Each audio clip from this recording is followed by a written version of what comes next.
Jain guys, आज हमारे साथ हैं नवीन सर। और नवीन सर आपको कुछ ऐसे सवालों के जवाब देंगे जो आप ना कई बार सोचते ही रह जाते हो और उनके जवाब नहीं मिलते। जैसे प्रेसिडेंट के बगल में खड़ा कौन है, रॉ एजेंट, आर्मी ऑफिसर, कौन खड़ा है वो। तो ऐसे सवालों के जवाब नवीन सर देंगे। नवीन सर खुद भी बहुत बड़े एक्सपर्ट है, मेंटोर हैं, इंटरव्यूइंग ऑफिसर भी हैं एक तरह से। वो सीएपीएफ की तैयारी कराते हैं, प्लस और भी कई एग्जाम की तैयारी कराते हैं। पर इनके बारे में अगर बोलूं तो उन्होंने कई सारे एग्जाम निकाले हैं, CDS, AFCAT, CAPS, EPFO, PCS, civil service के इंटरव्यू दिए, यहां तक वो पहुंचे हैं। तो first of all sir, thank you for giving this opportunity कि आप यहां पर आए।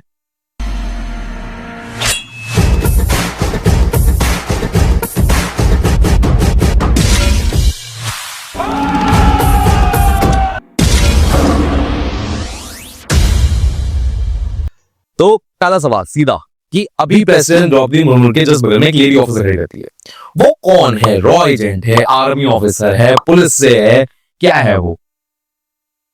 सबसे पहले थैंक यू शुभम कि आपने ये अपॉर्चुनिटी दी हमें और ऑडियंस को कि वो इन सारे सवालों के जवाब जान सके और हम बता सकें उन सवालों को।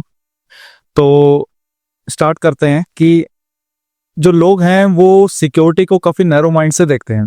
हमें लगता है सिक्योरिटी का मतलब है कि इंडियन आर्मी, नेवी, एयरफोर्स ये सिर्फ इंटरनल सिक्योरिटी, एक्सटर्नल सिक्योरिटी में कंट्रीब्यूट करते हैं। लेकिन सिक्योरिटी अपने आप में काफ़ी कॉम्प्रिहेंसिव वर्ड है। सिक्योरिटी का मतलब है external security, internal security, environmental security, food security, energy security, information security, मतलब काफ़ी कॉम्प्रिहेंसिव वर्ड है। इवन जियो पॉलिटिकल सिक्योरिटी भी इसमें इंक्लूड है। अच्छा सर, एक एक सिक्योरिटी थोड़ा थोड़ा एक्सप्लेन करोगे आप? जी भाई। इंटरनल तो जहां तक मैं समझ है कि देश के अंदर की बात है कि डिस्टर्बेंस ना हो, एक्सटर्नल हो गए भैया, बाहर से लड़ाई ना हो। जी। बाकी बाकी क्या है खेल? जैसे हम एग्जांपल की सहायता से समझते हैं इन्वायरमेंटल सिक्योरिटी को, कि अगर कहीं पे क्लाइमेट चेंज हो रहा है और उसका इम्पैक्ट रहेगा ड्रोट के फॉर्म में भी, फ्लड के फॉर्म में भी, और सपोज हमारी नेबरिंग कंट्री में उसके इम्पैक्ट देखने को मिल रहे हैं, हाँ। तो वहां से लार्ज स्केल पे माइग्रेशन देखने को मिलेगा। हाँ। और वो माइग्रेशन इलीगल माइग्रेशन रहेगा। ऑफ कोर्स हमारे पास ऑलरेडी इतनी पॉपुलेशन है, we can't absorb those people. तो उसके कारण किसी पर्टिकुलर एरिया पे रिसोर्सेज पे बर्डन बढ़ेगा। अब अगर कहीं पे रिसोर्सेज पे बर्डन बढ़ता है तो फिर वहां पे पॉवर्टी बढ़ेगी, अनएम्प्लॉयमेंट बढ़ेगी, जिसके कारण क्राइम बढ़ेगा।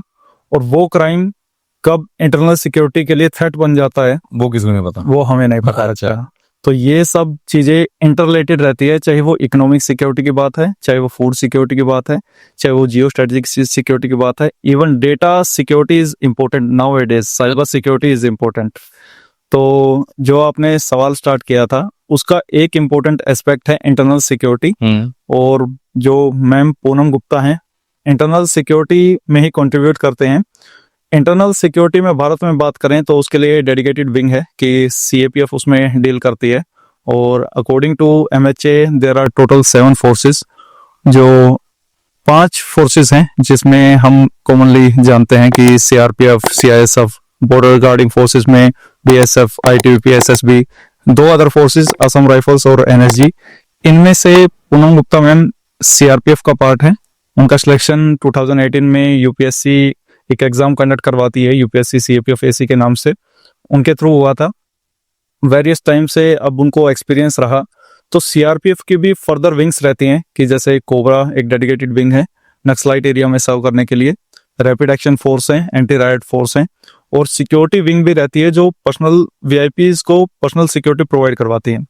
तो वो वहां से वीआईपी सिक्योरिटी का पार्ट थे और राष्ट्रपति भवन में एज ए पीएसओ वर्क कर रहे थे। तो ये एक रास्ता था वहां तक पहुंचने। पीएसओ क्या होता सर? Personal security group. अच्छा, पर्सनल सिक्योरिटी ग्रुप उसमें मेन रहता है। बट सर अगर वहां तक की बात करी जाए तो मुझे जो असिस्टेंट कमांडर होती है, I think this is very first rank जी सीएपीएफ के अंदर, सो ये सीआरपीएफ के अंदर। सो मतलब इतनी यंग स्टेज में उनका वहां तक पहुंचना, और उसे आप कैसे देखते हो? अगर आप उस जर्नी को देखो तो कैसी है वो, मतलब वहां तक कैसे पहुंचेंगी? समझ नहीं आई मेरे को बात कि इतनी यंग लड़की कैसे हो सकती है। आर्मी पहली रैंक लेफ्टिनेंट होती है, समझ आती है। 21-22 साल का लड़का अगर उस रैंक पे पहुंच जाए या उस पोजीशन पे पहुंच जाए कि वो सिक्योरिटी ग्रुप में, तो बहुत बड़ी बात मानी जाएगी। आप कैसे देखते हो उसे? सीआरपीएफ की अगर बात करें तो उसमें हायरार्की इस तरीके से रहती है कि पहले नॉन गस्टेड ऑफिसर की कैटेगरी है और गस्टेड ऑफिसर की कैटेगरी है। नॉन गस्टेड ऑफिसर्स में हमें पता रहता है कि कांस्टेबल, हेड कांस्टेबल, फिर assistant sub inspector, sub inspector, inspector, police के रैंक पे ही रहते हैं, सेंट्रल आर्म पुलिस फोर्सेस के नाम से। इसमें मतलब पुलिस की हायरार्की फॉलो होती है। देन यहाँ पे गेस्टेड ऑफिसर में जो डीएसपी के इक्विवेलेंट रहते हैं, that is the assistant commandant, जो 3 स्टार रैंक है। फिर असिस्टेंट कमांडेंट, उसके बाद deputy commandant, then 2 IC second in command, then commandant, then DIG, then IG, then ADG and DG। तो ये हायरार्की फॉलो रहती है। अच्छा, तो यहाँ पे डायरेक्ट जो आप अपॉइंटमेंट ले सकते हो असिस्टेंट कमांडेंट तक ले सकते हो, उसके बाद आपका प्रमोशन के थ्रू ही आप जा तो assistant commander is a prime A1 class officer job, जी। जिसमें पूनम गुप्ता जी आएंगी। यस, लेवल 10 की जॉब है और क्लास A ऑफिसर है। जब ले रिजाइन बोलते हो तो उसका मतलब क्या है? ये मीन्स भारत में जो डायरेक्ट रिक्रूटमेंट होती है मैक्सिमम लेवल तक की, अगर आर्मी को इससे अलग कर दिया जाए तो वो पे स्केल के हिसाब से लेवल्स डिसाइड किए हुए हैं हाँ। भारत सरकार ने। तो ये मैक्सिमम जो रिक्रूटमेंट होती है, चाहे वो सिविल सर्विसेज की हो या CAPF की हो, तो वो लेवल 10 तक रहती है। The मतलब highest highest ये है, अगर डायरेक्ट रिक्रूटमेंट। डायरेक्ट में A1 class officer, that mean A1 मतलब gazetted officer. And gazetted officer थोड़ा बता दो इन्हें, मुझे लगता नहीं उन्हें पता होगा गेजेटेड ऑफिसर क्या होता है। गस्टेड ऑफिसर ये रहता है कि जिसके पास खुद की स्टैंप हो, उसके पास पूरी पावर हो कि वो अब डिसीजन मेकिंग पावर आप बोल सकते हैं इन लेमन लैंग्वेज कि उसके पास डिसीजन मेकिंग पावर रहेगी, वो कंपनी कमांडर रहता है। अच्छा, तो अगर मैं CAPF की बात करूं जी, तो वो पूरा का पूरा इंटरनल सिक्योरिटी देखती है। वो इंटरनल सिक्योरिटी में कंट्रीब्यूट। जब हम इंटरनल सिक्योरिटी की बात करें तो इंटरनल सिक्योरिटी को हम कैसे समझ सकते हैं? मतलब इंटरनल सिक्योरिटी में फिर से मैं आपको ऊपर से अगर बताऊं तो कि बॉर्डर सिक्योरिटी तो वेल नोन रहती है कि हाँ। हमारी जो भी नेबरिंग कंट्रीज है, 7 कंट्रीज से हमारा जो भी बॉर्डर शेयर करते हैं हम, तो उसमें इंडिया पाकिस्तान, तो वहाँ पे BSF उसके लिए गार्ड करती है, इंडिया हाँ। बांग्लादेश के लिए भी करती है। ऐसे ही भूटान बॉर्डर के लिए, नेपाल बॉर्डर के लिए SSB इज देयर। तो सर समझ नहीं आ रहा, मतलब अगर गार्ड करने का काम इन फोर्सेस का है तो आर्मी क्या कर रही है फिर?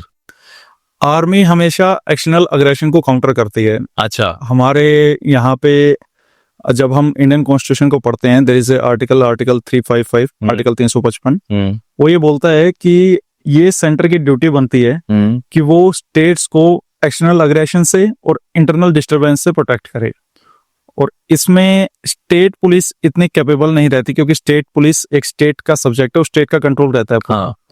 तो अगर कोई आजकल जो थ्रेट है, थ्रेट का नेचर वो स्टेट स्पेसिफिक नहीं है, वो इंटरस्टेट भी हो सकता है। जैसे नक्सलिज्म है, रेड कॉरिडोर पूरा एरिया है, तो वो एक स्टेट तक सीमित नहीं है। तो उसको टैकल करने के लिए या जो बॉर्डर का इश्यूज है वो आपस में कोऑर्डिनेशन बढ़ाने के लिए फोर्सेस में तो डेडिकेटेड CAPF बनाई हुई है उसके लिए। अच्छा, आर्मी का हम इसमें इसलिए इस्तेमाल नहीं करते कि क्योंकि अगर हम हमारे फ्रेंडली रिलेशंस मेंटेन करते हैं हमारी कंट्रीज के साथ और नेबरहुड फर्स्ट पॉलिसी पे हम फोकस करते हैं, अगर हम आर्मी को खड़ा कर देंगे जहां पे दोनों कंट्रीज के बारे में, दोनों कंट्रीज में आपस में इंटरनेशनल बॉर्डर्स डिक्लेयर हो रखे हैं, कोई इशू नहीं है, तो ये एक्ट ऑफ अग्रेशन समझा जाता है और रिलेशन खराब होने के चांसेस रहते हैं अगर आर्मी का डायरेक्टली इस्तेमाल। अगर आर्मी है तो। अच्छा, जो CAPF है, CAPF का मेन जो काम है वो स्मगलिंग को रोकना, दोनों कंट्रीज के रिलेशन बेहतर बने रहें, आसपास में जो गवर्नमेंट स्कीम्स हैं उनको बताना, लोगों में अवेयर करना,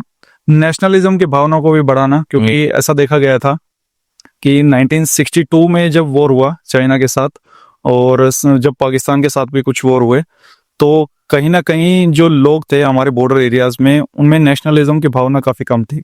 तो जब गवर्नमेंट ने इसको आप सीधे कहना चाह रहे हो कि नेशनलिज्म की भावना क्या, मतलब वो हमारे साथ नहीं थे लोग? वो हमारे साथ कम थे, मतलब ज्यादा, क्योंकि उनका नुकसान ज्यादा है ना किसी भी वॉर में। सबसे पहले तो इंसान अपना घर देखता है। हाँ। तो अब कहीं पे भी अगर वॉर होगी तो वो 2 साइडेड लॉस है, not 1 sided loss.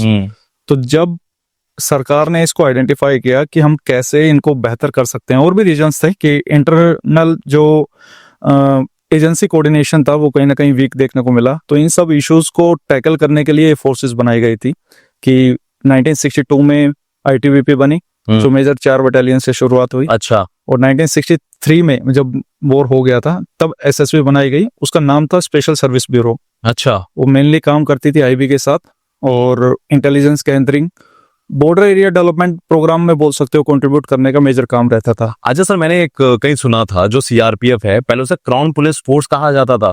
Crown representative police. अच्छा जी, वो क्या कहानी है? वो ये है कि जैसे ब्रिटिशर्स रहते थे, उनकी जो इंस्टॉलेशंस रहते थे, उनके जो घर रहते थे, उनको प्रोटेक्ट करने के लिए उन्होंने क्राउन रिप्रेजेंटेटिव पुलिस बनाई, जो कि शुरुआत उनकी जो मध्य प्रदेश में नीमच जगह है वहां से शुरू हुई थी।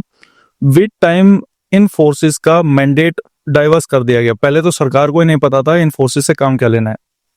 तो उसमें बिग टाइम, जैसे मैंने आपको बताया कि आईटीबीपी की शुरुआत 4 बटालियन से हुई, हाँ और जो हमारी इंटेलिजेंस ब्यूरो है उसके अंडर में ही वो रिपोर्ट करते थे, आईबी को रिपोर्ट करते थे, आईटीबीपी के जो भी ऑफिसर थे आईजी लेवल तक। Same with the SSB. With time 2004 में एक डेडिकेटेड कमेटी बैठी कि हम कैसे इंडियन बॉर्डर्स को और सिक्योर कर सकते हैं, या हमारे जो इंटरनल सिक्योरिटी के लिए थ्रेट है उनको कैसे टैकल कर सकते हैं। तो उस कमेटी की रिकमेंडेशन पे ये डिक्लेयर हुआ, ये कंक्लूड हुआ कि there should be one force one border. अच्छा तो तब पूरे इंडिया पाकिस्तान पे आपको बीएसएफ मिलेगी, अच्छा और इंडिया बांग्लादेश के लिए भी बीएसएफ मिलेगी, इंडिया चाइना के लिए आईटीबीपी, नेपाल और भूटान बॉर्डर के लिए आपको एसएसबी मिलेगी, और म्यांमार बॉर्डर के लिए असम राइफल्स। तो मतलब जहां तक मैं समझ रहा हूँ, इन्हें क्यूरियोसिटी का सवाल है, तो वॉर हुई तो ये वाली फोर्सेस भी वॉर का पार्ट बनती हैं? ये बनते हैं पहले, लेकिन इनके रोल अलग अलग रहते हैं। जैसे मान लो बीएसएफ की बात करें। बीएसएफ की बात करें तो आपने बॉर्डर मूवी देखी होगी। हाँ बॉर्डर मूवी में जो सुनील शेट्टी है वो असिस्टेंट कमांडेंट का रोल मतलब दिया गया है, हाँ, वो बीएसएफ का रोल है। Please to meet you captain. Sir आपको ऑर्डर्स तो मिल ही चुके होंगे। सर ये बीएसएफ की कंपनी कोटारू पोस्ट पर जाएगी। कप्तान साहब, आप तो इस इलाके से बहुत अच्छी तरह वाकिफ होंगे। अच्छी सपोर्टिव रोल रहेगा, वो डायरेक्ट फाइट में नहीं लड़ेंगे, लेकिन लोकल इन्फॉर्मेशन तो बीएसएफ के पास है ना, तो जो एरिया की इन्फॉर्मेशन है। अच्छा इसके अलावा अगर हम किसी को बंदी बनाते हैं वॉर के इस साइड से, तो उनकी रक्षा करना, आसपास गाँव में लोगों की रक्षा करना, कोई इन्फॉर्मेशन को डिलीवर करना, जो इंटेलिजेंस गैदरिंग है, जो लोकल एरिया नेटवर्क्स हैं, उस फोर्स के स्ट्रॉन्ग होते हैं एज कम्पेयर टू आर्मी। तो मतलब पहले ही ढाल गए तो सीएपीएफ है हमारी। यस, फर्स्ट आप बोल सकते हैं वर्ल्ड की लार्जेस्ट बॉर्डर गार्डिंग फोर्स है BSF. BSF yes, first line of defence भी उसको बोला जाता है। अच्छा अच्छा, एक बात थोड़ा मैं इसमें थोड़ा और डीप लेके जाऊं, जब थोड़ा रिसर्च करी जाए जी जी तो इंटरनल सिक्योरिटी में होम मिनिस्ट्री आती है, और एक्सटर्नल एक्सटर्नल थ्रेट में डिफेंस मिनिस्ट्री आती है। जी जब हम होम मिनिस्ट्री की वेबसाइट पे जाके देखते हैं तो हमें ना सीआरपीएफ, बीएसएफ, एसएसबी सशस्त्र सीमा बल के अलावा भी 2 फोर्सेस तो देखने को मिलती हैं, एक है असम राइफल और एक एनएसजी। पर जब एक एग्जाम होता है सीईपीएफ जिसकी आप जिक्र कर रहे जी जी थे, उसमें इन दोनों का नाम है ही नहीं। तो ये क्या सिस्टम है, क्या स्ट्रक्चर है इसका? इसका एक रीजन है हिस्टोरिकल, और दूसरा है इनके मैंडेट से रिलेटेड। अच्छा हिस्टोरिकल में ऐसा बोल सकते हैं कि अगर आप बोलेंगे कि इंडिया की ओल्डेस्ट पैरामिलिट्री फोर्स कौन सी है, तो that is the Assam rifles, जो 1835 में शुरुआत हुई थी। अच्छा अब उसके पास पहले अरुणाचल प्रदेश को गार्ड करने का काम भी था, सिक्किम को गार्ड करने का काम भी था, नॉर्थ ईस्ट इंसर्जेंसी को काउंटर करने के लिए भी वही है, और म्यांमार बॉर्डर को भी वही प्रोटेक्ट करती है इंडिया की साइड से। अब ये जो फोर्स है, ये एक ऐसी फोर्स है जिसका डुअल कंट्रोल रहता है कि एडमिनिस्ट्रेशन वगैरह जो देखती है वो देखती है एमएचए, और जो ऑपरेशनल एक्टिविटीज हैं वो देखती है एमओडी, क्योंकि ये स्टार्टिंग से इंडियन आर्मी के साथ काम करती आई है। तो इसलिए एक रीजन तो ये है कि इसको यूपीएससी के अंडर नहीं डाला गया है। अच्छा। और इसके जो भी हायर ऑफिसर्स रहते हैं वो आर्मी से डेपुटेशन बेसिस पे इसमें आते हैं। अच्छा if you talk about the NSG में ये काउंटर टेररिज्म फोर्स है, डेडिकेटेड हाईली एलीट फोर्स है। ये 100% डेपुटेशन फोर्स है। अच्छा इसमें डायरेक्ट रिक्रूटमेंट में, क्योंकि इनका काम ही ऐसा है काउंटर टेररिज्म का और ऑपरेशंस बेस्ड काम है, तो जो एक एक्सपीरियंस पर्सन है वो इनको चाहिए। तो इसलिए स्टेट पुलिस से या इंडियन आर्मी से या सीएपीएफ से जो बंदा अच्छा काम करके गया है वो डेपुटेशन बेसिस पे अगेन चल सकता आपने है। कहा थी एसीआर रिपोर्ट। जी, एसीआर रिपोर्ट इज देयर, हाँ कि वो रिपोर्ट कार्ड बोल सकते हो कि एनुअल बेसिस पे हम स्कूल में क्या करते थे। वही तो इस बंदे का बहुत ही बढ़िया रहा है, उसी को लेंगे। क्योंकि फोर्सेस में कोर्सेज भी होते हैं कि फायरिंग से रिलेटेड अलग कोर्स है, मैनेजमेंट से रिलेटेड है, इंटेलिजेंस से रिलेटेड है, या टेक्निकल से चीजों से रिलेटेड है। तो जिसने जितने ज्यादा कोर्सेज किए होंगे उतने ज्यादा चांसेस होंगे उसके डेपुटेशन होने के। उसमें उनको सैलरी हाइक भी मिलता है और प्रमोशन ग्रोथ भी उसको ज्यादा रहती है अगर कोई पर्सन डेपुटेशन पे अच्छा सर, एक बात पूछूं, मान लो 26/11 जैसा दोबारा अटैक हुआ जी, तो कौन आएगा? सीआरपीएफ आएगी, असम राइफल आएगी, कौन आएगी वहां पर? फिर उसके लिए सबसे जो फर्स्ट रिस्पॉन्डर रहेंगे वो वैसे तो स्टेट पुलिस रहती है, लेकिन अगर फोर्सेस सेंट्रल लेवल पे बात करें तो एनएसजी को वो काम दिया गया। एनएसजी वहां पहुंच जाएगी। एनएसजी वहां पे रहेगी। ओके। एनएसजी एक्टिव ही तब से हुई थी कि हमारे अब बेस ज्यादा होने चाहिए एनएसजी के। जब 2008 में मेजरली वो अटैक हुआ तो तब से एनएसजी की इम्पोर्टेंस सरकार को भी समझ नहीं आई। हो गई। यस, और उसमें डेपुटेशन भी फिर उन्होंने बढ़ाया विद टाइम। अच्छा अच्छा, अगर हम इस कहानी में हम थोड़ा सा और आगे पहुंचे, जैसे हम सीएपीएफ की बात करें, बहुत देर से हम सीएपीएफ थोड़ा साइड लाइन लेके चल रहे थे, बट सीएपीएफ की अगर मेन बात करें तो ये यूनियन पब्लिक सर्विस का एग्जाम है जी। यूपीएससी, जिसे दूसरा एक नाम दिया गया है अनप्रेडिक्टेबल सर्विस कमीशन जी है। तो ये यूपीएससी एग्जाम कैसे कंडक्ट कराती है, कितनी बार कंडक्ट कराई जाती है, और एक नॉर्मल आदमी के लिए एज ग्रुप क्या है, वो क्या है इसकी कहानी? ओके, सबसे पहले बात कर लेते हैं एग्जाम के बारे में, एग्जाम के प्रोसेस के बारे में। तो एग्जाम ये आपका अगस्त के महीने में होता है, साल में एक ही बार होता है, और इसके फॉर्म लकीली अभी तो निकले हुए हैं। अच्छा, तो कब निकलते हैं बेसिकली? ये अप्रैल में निकलते हैं हर बार, लेकिन इस बार इन्होंने मार्च में निकाले हैं यूपीएससी। थोड़ा सा पहले निकाल दिया। पहले निकाले हैं, इसका कुछ फिक्स नहीं है, लेकिन कैलेंडर इसका पहले आ जाता है। एक साल पहले हमें पता लग जाता है कि कब फॉर्म निकला, कब फॉर्म कब एग्जाम होगा। अच्छा, जो एग्जाम है वो पास्ट में देखा गया जुलाई एंड में भी हुआ है, लेकिन जनरली जो है वो अगस्त में होता है। अगस्त में देखने मिलेगा। अगस्त में इसका एग्जाम होता है। इसकी जो प्रोसेस है उसमें है रिटन एग्जाम, फिजिकल, मेडिकल और आपका इंटरव्यू। रिटर्न में इसमें 2 एग्जाम होते हैं, जिसको पेपर 1 और पेपर 2 बोलते हैं। पेपर 1 का सिलेबस सीडीएस के तरह ही रहता है, जनरल स्टडीज का है, लेकिन उसमें साथ में मैथ्स और रीजनिंग भी रहता है। जनरल एक ही पेपर के अंदर एक ही पेपर। अच्छा, मैं सुना है कि ये पेपर ज्यादा गंदा हो जाता है, मतलब इसमें खिचड़ी ज्यादा बन हुई है, मतलब मैथ्स भी छुपा रखा है, रीजनिंग भी छुपा रखा है, जीएस भी छुपा रखा है। अच्छा, मैंने एक बार सुना है कि जिसको निकालना होता है कहता है मैं मैथ्स छोड़ रहा हूँ, बाकी कर रहा हूँ। ये भी कुछ कहानी है इसकी? स्टूडेंट्स ऐसा ऑप्ट करते हैं कि पर्टिकुलर सब्जेक्ट छोड़ के जाते हैं, लेकिन फिर उनका हर्जाना भी भरना पड़ता है उनको, क्योंकि आप ये देखिए कि ये जब आईपीएस ट्रेनिंग कंप्लीट करता है उसके इक्विवेलेंट है, लेफ्टिनेंट से ऊपर है। अगर आर्मी में कंपैरिजन करेंगे तो कैप्टन के इक्विवेलेंट रहता है असिस्टेंट कमांडेंट। कैप्टन, लेफ्टिनेंट नहीं, सीधे कैप्टन? यस, कैप्टन के इक्विवेलेंट रहता है असिस्टेंट कमांडेंट, क्योंकि कैप्टन भी 3 स्टार है और ये भी 3 स्टार है। अच्छा, और जो पावर में अगर आप कंपैरिजन करें तो सीआईएसएफ के असिस्टेंट कमांडेंट के पास इतनी पावर रहती है जितनी आर्मी में कर्नल रैंक के बराबर होगी। अच्छा, तो ये मतलब कुछ एरिया के हिसाब से पावर्स में या कुछ चीजों में स्ट्रक्चर भले ही पुलिस जैसा है, हाँ। कुछ लाइनें we can say it is the mixture of police और इंडियन आर्मी। अच्छा, मैंने सीएपीएफ को ना थोड़ा एक बदनामी वाली और एक तारीफ वाली दोनों बातें सुनी है जी। सुना है कि सीएपीएफ वाला आधा वर्दी वाला होता है और आधा ब्यूरोक्रेट होता है। ये कहानी है कुछ? मतलब मैंने सुना है कि जब तक वो वर्दी में है तब तक वो प्रॉपर पुलिस सोल्जर वाला काम कर, जैसे ही वो वर्दी में हटा, जब ब्यूरोक्रेट का कागज पेन का काम होता है, प्रॉपर वो काम है, प्रॉपर रिपोर्ट बनाता है, प्रॉपर सारे काम करता है। ये कितनी कहानियां सच है? ये एक तो नजरिए की बात है। अच्छा, मेरे अकॉर्डिंग सीएपीएफ के जो जवान हैं, जो सोल्जर्स हैं, या सीएपीएफ में जो भी कंट्रीब्यूट कर रहे हैं, they are the unsung heroes. वो काफी मेहनत करते हैं, और आज हम ये पॉडकास्ट भी रिकॉर्ड कर पा रहे हैं या कोई भी लोग अपने घर पे बैठे हैं, तो इंटरनल चीजें सिक्योर हैं कंट्री की, वो तभी पॉसिबल हो पा रहा है क्योंकि बैकएंड पे कोई बैठा है। हाँ, नहीं सी बात। पर इनका पेपर भी सुना है ऐसे ही होता है कि एमसीक्यू तो एक पार्ट हो गया, जी जी। दूसरा थ्योरी भी बहुत लिखनी पड़ती है भाई साहब। हाँ, पेपर 2 आपका वो टोटली डिस्क्रिप्टिव रहता है, जिसमें एसे भी रहता है, मल्टीपल कंपोनेंट्स हैं कि एसे राइटिंग रहेंगे, आर्गुमेंट राइटिंग रहेंगे, रिपोर्ट राइटिंग, और इंग्लिश भी आपको आनी चाहिए कि ग्रामर, कॉम्प्रिहेंशन, प्रीसिज राइटिंग, ये सब एक ही पेपर होता है 200 मार्क्स का। तो मतलब एग्जाम तो लेवल आएगा, ऐसा नहीं कह सकता कि आप घर बैठे 1-2 महीना कोई वीडियो देख ली, अब ऊपर से कोई किताब पढ़ा के ऑफिस बन गया।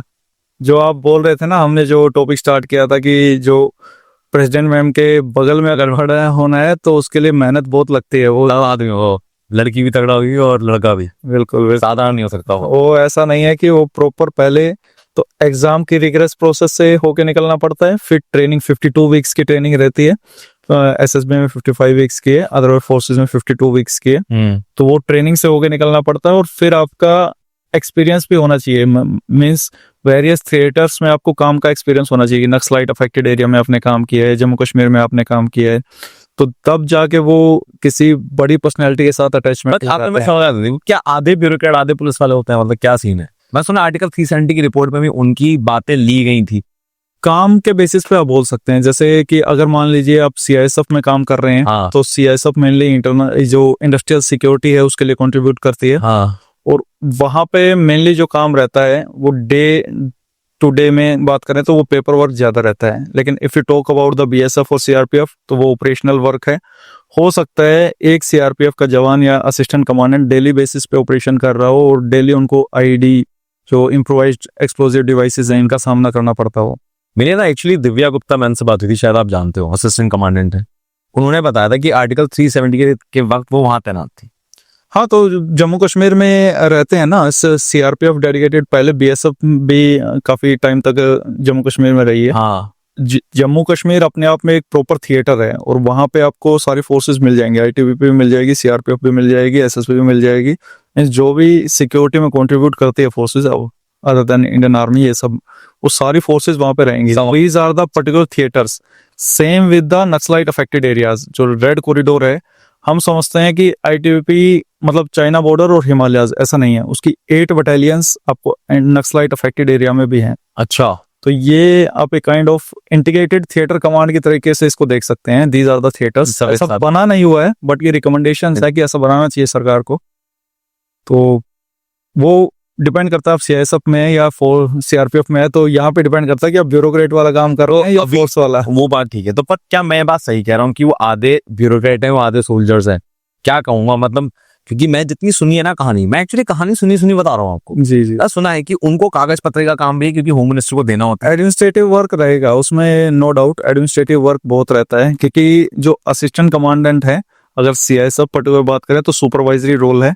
अब उसको प्रॉपर जो भी किसी भी सोल्जर को छुट्टी देनी है, या जो भी उससे रिलेटेड जो भी काम है, प्रमोशन देखना है, कुछ भी XYZ जो भी काम है, वो सारा ऑन पेपर तो चलता ही रहता है। और मैंने वो असिस्टेंट कमांडेंट मैंने आपके में से एक बार ये भी सुना था that if you want to live a life of soldier, join BSF. हाँ, बीएसएफ, और एज आई टोल्ड यू कि बीएसएफ और सीआरपीएफ में आपको आर्मी जैसा लाइफस्टाइल देखने को मिलेगा। अच्छा, उसमें ऑपरेशंस भी रहते हैं, और जो स्मगलिंग ज्यादा है ना उस एरिया में, मान लो पाकिस्तान है, वहाँ पे थ्रेट ज्यादा है, ड्रोन से स्मगलिंग होती है, या बांग्लादेश बॉर्डर पे अभी इश्यूज चल रहे हैं, तो नेबरहुड में इश्यूज चलते हैं, तो इन फोर्सेस की रिस्पॉन्सिबिलिटी बढ़ जाती है, इनका काम भी बढ़ जाता है। अच्छा, मैंने सुना है बीएसएफ में अब एयर विंग भी आ गई है, कि चॉपर्स भी आ गए हैं। एयर विंग रहती है बीएसएफ में। बीएसएफ एकमात्र ऐसी सीएपीएफ है जिसके पास खुद की एयर विंग है। खुद की एयर विंग है। ये में भी जो स्टूडेंट्स मान लीजिए जो असिस्टेंट कमांडर सेलेक्ट होते हैं, हाँ, तो उनका अगर टेक्निकल बैकग्राउंड है, मींस बीटेक वगैरह उन्होंने की रखी है, तो उसके लिए एक अलग से एग्जाम होता है फोर्स में जाने के बाद, अच्छा। तो वो फिर वहां पे अप्लाई कर सकता है। अच्छा, फोर्स में जाने के लिए मैं एक और सवाल है, सीएपीएफ ज्वाइन करने का अगर मैं बात करें, आरबी ज्वाइन के लिए तो सीडीएस एनडी हो गया, जी, आईएफएस ज्वाइन करने के लिए आपका सिविल सर्विस हो गया, सीपीएफ ज्वाइन करने के मैं सुना है डिपार्टमेंटल एग्जाम भी होते हैं कुछ, डिपार्टमेंटल एग्जाम रहता उन्हें भी सीपीएफ ही कहते हैं? है। उन्हें सीएपीएफ नहीं बोल सकते हैं वो। अगर सीआरपीएफ को, जैसे मान लीजिए डिपार्टमेंटल एग्जाम में ये रहता है कि सीआरपीएफ को सिविल इंजीनियर्स की नीड है, तो वो हर लेवल पे सिविल इंजीनियर की वैकेंसी निकाल देगा, और सीआरपीएफ ही एग्जाम कंडक्ट कराएगा, और सीआरपीएफ ही इंटरव्यू कंडक्ट कराएगा। Same with the ITBP, same with the BSF, same with या अदर फोर्सेस में भी।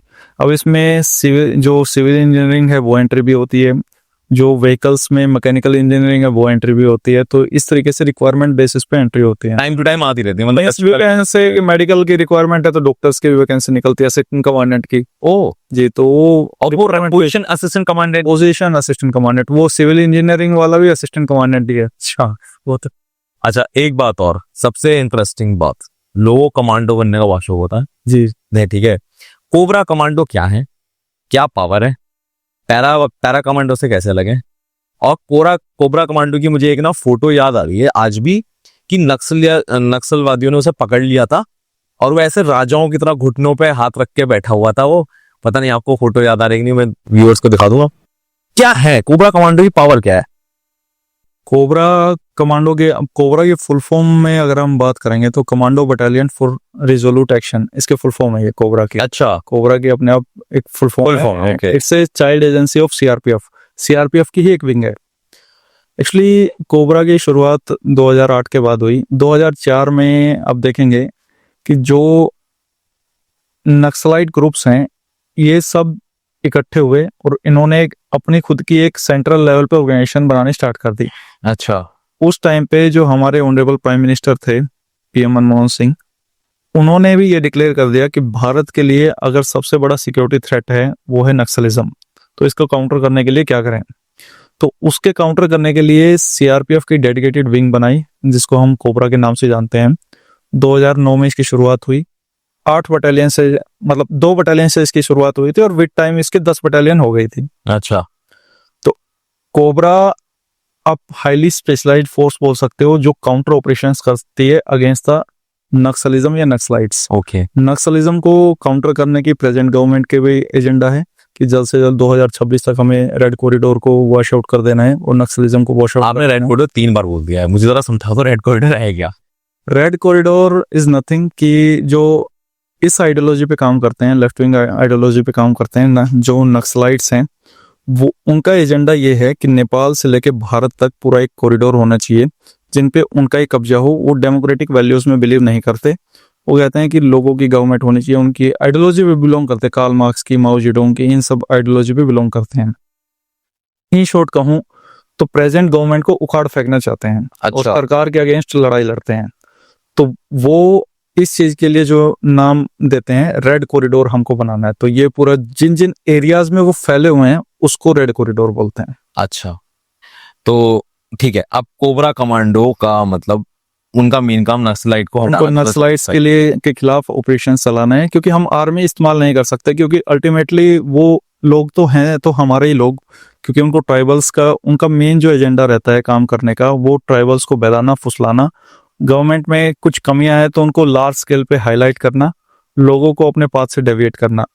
हमारा जो एजेंडा रहता है वो ये रहता है कि हमें उन्हें न्यूट्रलाइज ना करना पड़े। जो इनोसेंट लोग हैं, जो इनोसेंट लोग हैं वो मेन स्ट्रीम में वापस आ सकें, भटके ना।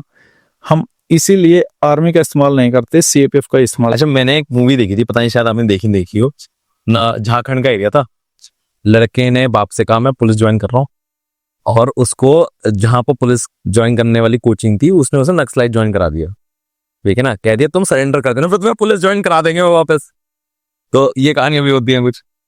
रिहेबिलिटेशन पॉलिसीज रहती हैं सरकार की कि मान लीजिए कि कोई वेरियस पैकेजेस रहते हैं, सेंट्रल गवर्नमेंट के भी रहते हैं और स्टेट गवर्नमेंट के रहते हैं। हाँ, लेकिन ये एक सॉल्यूशन नहीं है कि आप फोर्सेस ज्वाइन करने के लिए पुलिस पहले नक्सलाइट फिर सरेंडर कर दिया। पता चला फिर किसी कोबरा कमांडो के हाथ चढ़ गए तो फिर उसका वो सपना पूरा सपना पूरा बना जाएगा। अच्छा, कोबरा कमांडो के बारे में कहा जाता है दे आर इनविंसिबल, ऐसा क्यों कहा जाता है? अपने अपने मीन्स उनके मैंडेट के वजह से ही अलग अलग बातें हैं कि मैं फिर से बोल रहा हूँ कि they are the unsung heroes. Sir, आप बार बार अनसंग हीरो कहते रहते हो। जी जी। मैंने जब 26 जनवरी या कभी होता है तो मैंने आर्मी के रिगार्डिंग तो काफी सुने हैं, जी जी, पुलिस में भी सुने हैं जी। कुछ सीआरपीएफ की कहानी आपको थोड़ी बहुत याद हो अनसंग की कि कुछ? अनसंग हीरोज कहने के पीछे जो रीज़न है ये है कि जो ये काम करते हैं और जितना इम्पोर्टेंट ये काम करते हैं उसके हिसाब से इनको सोशल रिकॉग्निशन नहीं है। इवन जो लड़के हमारे सिलेक्ट होते हैं वो भी अपने एरिया में लोगों को ये बताते हैं कि मैं डीएसपी बन गया हूँ, जबकि वो डीएसपी पोस्ट का नाम नहीं है। अच्छा, वो ये बताना पड़ता है उनको कि अब मुझे रिकॉग्नाइज करो कि मैंने भी कुछ कर लिया और ये लेवल है इस मैंने जो एग्जाम निकाला है भाई डीएसपी है, कहाँ का डीएसपी है तू? तब उसको एक्सप्लेन करना डिफिकल्ट हो जाता है। अच्छा। और लोग जो हैं वो एसएसबी की फुल फॉर्म तक नहीं जानते हैं, सशस्त्र सीमा बल। तो ये सब रीज़न है कि मैं इनको अनसंग हीरो बोलता हूँ कि इनको सोशल रिकॉग्निशन नहीं है। इवन ये काम इंडियन आर्मी, नेवी, एयरफोर्स जितना ही इम्पोर्टेंट है, लेकिन इनमें कोई pension ऐसा भी सर नहीं है। नाम बिना लिए कोई ऐसा कोई एक मिशन या कोई एक ऐसी कहानी किसी की आप बता सको? जब शहीद हो जाते होंगे तब तो कुछ कहानियां आती होंगी, किसी की आपको कहानी याद आ रही हो? कंफर्टेबल पर्सन पे नहीं जा सकते हैं। आज मतलब बिना नाम लिए आप बता सको? मतलब मेजरली तो कंट्रीब्यूशन इनका हर ऑपरेशन में रहता ही है। मतलब हर ऐसे ऑपरेशन। अच्छा, मैंने एक जो कहानी भी सुनी war थी है, कि आर्मी ने ये तक कह दिया था एक बार कि उनके पास स्नाइपर कम थे, तो उन्होंने सीआरपीएफ के स्नाइपर्स मंगाए कि भाई हमने सुना आपके स्नाइपर बहुत तगड़े हैं, आप अपने स्नाइपर्स दो, और उनके दम पर फिर वहां पर जो जम्मू एंड कश्मीर का बॉर्डर है वो मतलब सिक्योर करा गया। ये तो मतलब ऐसी कहानी हो गई कि इनके पास खुद की इतनी ताकत है कि दुनिया को पता ही नहीं कि ऐसी क्या क्या लेके बैठे हैं अपने साथ वो। ये समटाइम्स इमीडिएट नीड के बात बोल सकते हैं हम कि इमीडिएट नीड क्या है। जैसे अगर आप देखेंगे, ये तो आपने जम्मू कश्मीर की बात बताई, चाइना बॉर्डर पे अगर इमीडिएट कुछ इशू हो जाता है, जैसे डोकलाम इशू हुआ था, गलवान वैली इशू हुआ था, तो जब भी कभी इशू होता है फ्रंट लाइन पे खड़ी तो सीएपीएफ ही है, खड़ी तो आईटीबीपी ही है। तो जो टसल होती है वो आईटीबीपी वर्सेस जो उनकी जो फोर्स रहती है उनके बीच में ही होती है। अगर वो टसल बाद में बढ़ जाती है तब आर्मी का रोल आता है, और इमीडिएटली अगर कुछ स्पोर्ट की नीड हो जो इंडियन आर्मी के पास अवेलेबल नहीं है तो उसमें फिर सीएपीएफ का कंट्रीब्यूशन तो इनक्रेडिबल है। अच्छा थोड़ा इसमें ना हमने पेपर थोड़ा स्किप कर दिया। सीएपीएफ का पेपर था पेपर 1, आपने कहा उसमें सब कुछ पूछा था, maths, reasoning, geography, history, polity सब। जी। तो उसकी तैयारी का तरीका क्या है? मतलब ये तो बहुत वास्ट हो गया और सब कुछ बहुत थोड़ा थोड़ा आता होगा फिर। मतलब वो सब्जेक्ट वाइज अप्रोच स्टूडेंट को अपनानी पड़ेगी। इसमें किसी भी तैयारी को करने के लिए सब 5 चीज़ों को ध्यान में रखना सबसे ज़्यादा ज़रूरी है। सबसे पहला है कि सिलेबस, उसका सिलेबस क्या है, वो सिलेबस का आइडिया आपको यूपीएससी की वेबसाइट से लगेगा। और दूसरा जो पॉइंट है that is the PYQ analysis. PYQ analysis से भी आपको आइडिया लगेगा कि कितना सिलेबस है और वो किस स्पेसिफिक सिलेबस तक जा रहा है।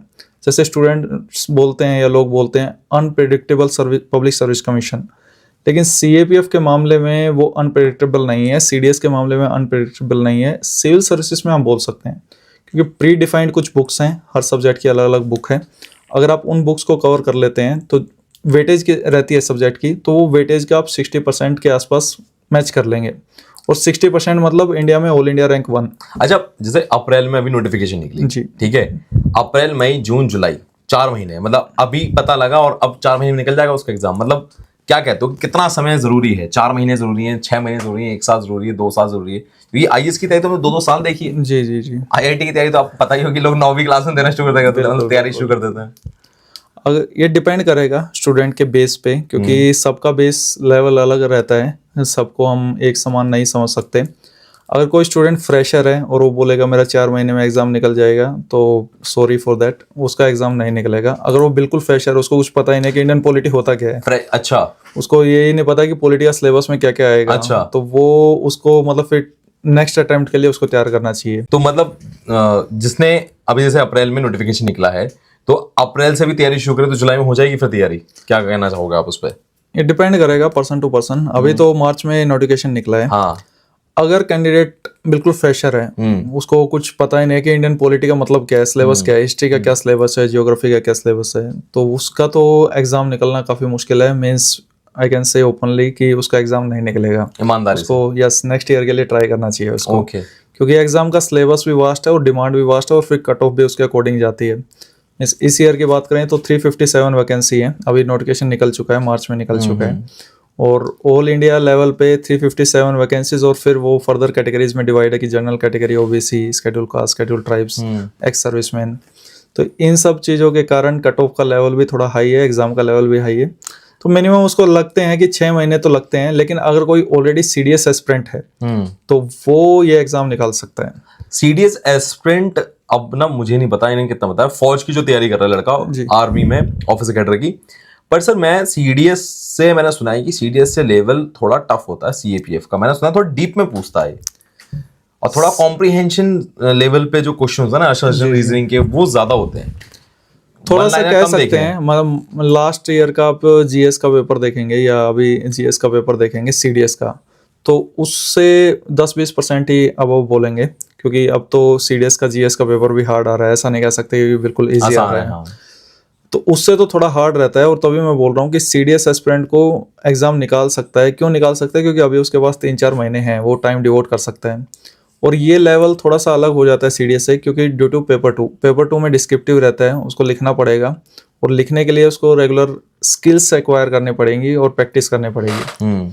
तो सीडीएस का जो पैटर्न है सिलेक्शन का, उसमें उसको एसएसबी में लिखना है, एग्जाम में सिर्फ एमसीक्यू सोल्व करने हैं, लेकिन यहाँ पे एग्जाम में उसको लिखना पड़ेगा, एस्से लिखना पड़ेगा।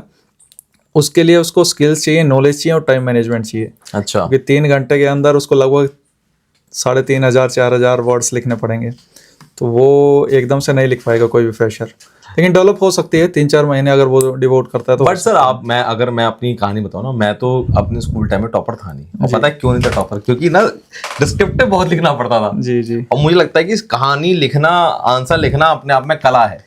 हाँ, वो कला मुझे लगता है कि शायद सब में नहीं होती या आ जाती है, क्या नहीं, ऐसा नहीं है। जो स्किल और टैलेंट में यही डिफरेंस है कि टैलेंट है कि जन्म से है, और skill that may be acquired. आप ये आंसर राइटिंग है या एस्से राइटिंग है, ये एक स्किल है और आप इसको एक्वायर कर सकते हो।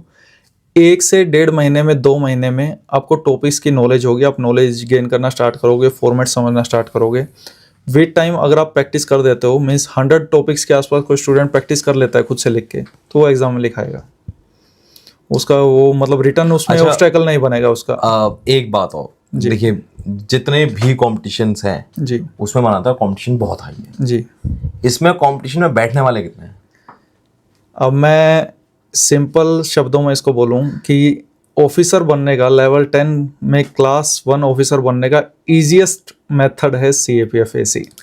वो ऐसा इसलिए क्योंकि यहाँ पे सारा सिलेक्शन कैंडिडेट के हाथ में है और कंपटीशन कम है। जो एग्जाम फिलअप करते नंबर नहीं बोला आपने भाई, मैं सीडीएस का बोलूँ सर 4.5 लाख के आसपास है, 3.5 से 4.5 लाख के आसपास। अप्लाई इतना ही करते हैं। देखिए यहाँ पे फिल्टर आउट बहुत होते हैं। फिल्टर आउट की स्टेजेस में आपको कैसे? बताता हूँ। फॉर्म अप्लाई करेंगे यही 4 लाख के आसपास, 5 लाख भी हो सकते हैं, 3 से 5 लाख की रेंज में मान लीजिए। हाँ, एग्जाम देने नहीं जाते हैं इसमें। एग्जाम देने जाएंगे लगभग 1 लाख से 1.5 लाख। मतलब यहाँ पर 60% बच्चे देने नहीं जाएंगे, एग्जाम देने नहीं जाएंगे। उसमें मल्टीपल रीजंस रहते हैं। कुछ कैंडिडेट्स तो नेक्स्ट मंथ में ही CDS का एग्जाम है उस पर शिफ्ट हो जाते हैं कि CDS की तैयारी CDS की करनी है, भाई, इसकी इसकी मेरी तैयारी तैयारी नहीं हुई। कुछ कैंडिडेट्स ऐसे हैं जिन्होंने मई मंथ में सिविल सर्विसेज लिखा था, उनका सिविल सर्विसेज क्लियर हो गया है और अब वो मेंस की तैयारी कर रहे हैं, तो वो भी इससे वो भी बाहर नहीं हो पड़ेगा, जाएंगे। उनका एग्जाम भी मई में बैठा होता है। यस, उनका मई में है। हाँ, और अक्टूबर में स्टेट PCS वगैरह के भी एग्जाम है, एग्जाम चल रहा तो होता है, आसपास के एग्जाम से एब्जॉर्ब कर लेते हैं, तो इसकी फोकस स्टडी करने वाले कैंडिडेट्स कम है। संख्या कम बैठ जाती है। तो सर एक्चुअल में इस एग्जाम को देने वालों की संख्या है कितनी? अगर फॉर्म अप्लाई की बात करें तो फॉर्म अप्लाई करते हैं लगभग 3 से 5 लाख की कैटेगरी सेम में। सीडीएस वाले? हाँ, 4 लाख के आसपास बोल सकते हैं। हाँ, लेकिन एग्जाम देने जो जाते हैं वो 1-1.5 लाख कैंडिडेट्स ही हैं। 90,000 1 लाख बस, इतने ही कैंडिडेट हैं जो एग्जाम 5 लाख से सीधे 90, मतलब 90% जनता गायब। मल्टीपल रीजंस हैं उसके पीछे कि कुछ टाइम पहले ही सिविल सर्विसेज हुआ रहता है, तो जिन कैंडिडेट्स का एग्जाम क्लियर हो जाता है तो मेंस पे फोकस तो करते हैं। मई में हुआ सिविल सर्विस जी, और अगस्त में बैठा CAPF, तो इंसान मेंस के सपने बड़े देखने। सितंबर में मेंस रहता है, तो लगभग उसके आसपास ही रहता है। अच्छा, तो उस पर जो शिफ्ट हो जाते हैं, जिन मतलब संख्या कम है ऐसे लोगों की, लेकिन रहती है। लेकिन जो मेजर फैक्टर वो रहता है कि CDS का एग्जाम भी सितंबर में रहता है। हाँ, तो वहां पे स्टूडेंट्स को लगता है कि ये हमारी तैयारी नहीं हुई है, हम नहीं दे रहे। वो शिफ्ट कर लेते हैं। और हाँ। स्टेट PCS भी अक्टूबर के आसपास ही रहते हैं, तो स्टूडेंट्स का जो मेन फोकस स्टूडेंट्स है वो काफी कम है और वो इधर उधर डाइवर्ट होने वाले स्टूडेंट्स ज्यादा रहते हैं। अच्छा, चलिए, अगर मान लो रिटर्न निकल जाता जी, फिर क्या? रिटर्न जिस भी कैंडिडेट का होता है, आप जैसे आसान बोल लेते एग्जाम की लेवल 10 आसान है, मतलब लेवल 10 का सबसे आसान जी exam है। आसान इसलिए मैंने बोला हाँ, कि अगर किसी का रिटर्न उसका निकल गया तो 50% उसका सिलेक्शन हो चुका है। लेकिन जो CDS वगैरह है या सिविल सर्विसेज है उसमें थोड़ा डिफरेंस है, उन पे बाद में बात करेंगे। हाँ, जैसे रिटर्न उसका निकला, फिर फिजिकल होगा और फिजिकल क्वालिफाइंग नेचर का है और बहुत इजी फिजिकल है कि उसमें 100 मीटर रेस होती है 18 सेकंड में गर्ल्स के लिए, 16 सेकंड में मेल कैटेगरी के लिए। 800 मीटर है वो 3 मिनट 45 सेकंड में। आप जॉगिंग भी करोगे तब भी पहुंच जाओगे। ऐसी बेइज्जती मत करो एग्जाम की। यूपीएससी कहते हैं इतनी बेइज्जती हो गई, मैं टफ कर रहा हूँ। वो नहीं, ये क्राइटेरिया चेंज होना तो चाहिए अगर एग्जाम को देख रहे हैं। काफी इजी 100 मीटर रेस, जी। 800 मीटर की रेस, फिर लॉन्ग जंप और short बॉयज के लिए खाली शॉर्ट पुट। जी जी।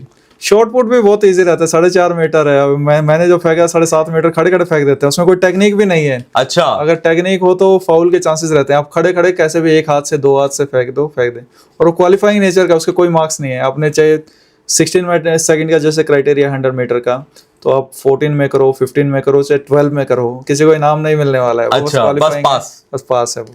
पर मैंने इसका जो इंटरव्यू जो सुना है वो ना आईएएस के लेवल जैसा देखा है मैंने कि 5 बंदे होते हैं आईएएस के उसमें। जी जी जो मतलब 5 लोग बैठे होते जी। हैं और यहाँ पर बैठे होते हैं 4। जी 5 में आईएएस में चेयरमैन इंक्लूडेड होता है और यहाँ पर 4 में इंक्लूडेड चेयरमैन होता है। जी इंक्लूडेड। तो ये जो 4 लोग होते हैं, इन चारों का काम क्या है और ये क्यों बैठे हैं? जो आपका इंटरव्यू प्रोसेस है वो 150 मार्क्स का इंटरव्यू रहता है और इंटरव्यू हार्डली 20 मिनट्स 25 मिनट्स इतना ही चलता है।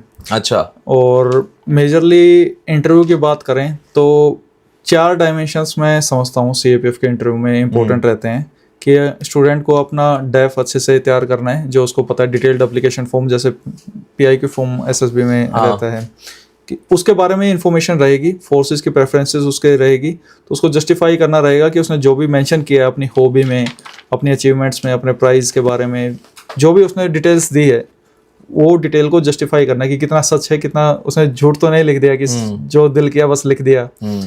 सेकंड जो इम्पोर्टेंट एस्पेक्ट रहता है कि अबाउट द नॉलेज कि नेशनल सिक्योरिटी के बारे में आप कितना जानते हो। ये आपने कई बार मेंशन किया है कि नेशनल सिक्योरिटी के बारे में बहुत ज्यादा डिटेल में पता होना चाहिए।